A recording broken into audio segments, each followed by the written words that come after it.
ભોલાવમાં આવેલ મહાદેવનગર સોસાયટી સ્થિત શ્રી નર્મદેશ્વર મહાદેવ મંદિરે શ્રી રામ કથામાં રામ જન્મોત્સવની ઉજવણી કરવામાં આવી। સમસ્ત મહાદેવનગર સોસાયટી પરિવાર દ્વારા વિશ્વ કલ્યાણાર્થે 18 સપ્ટેમ્બરથી શ્રી રામ કથાનું આયોજન કરાયું છે। કરજણના કથાકાર જગદીશ મહારાજ સંગીતમય કથાનું રસપાન કરાવી રહ્યા છે।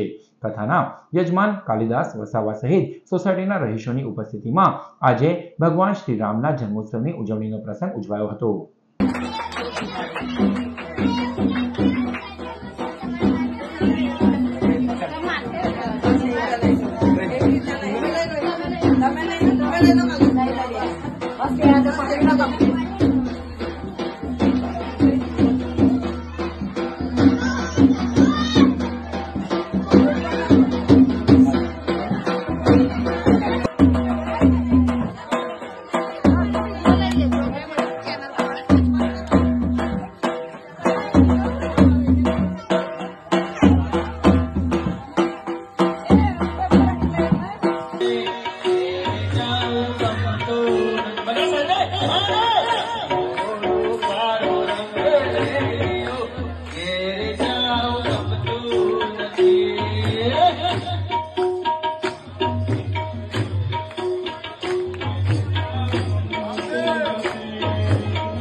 Thank you.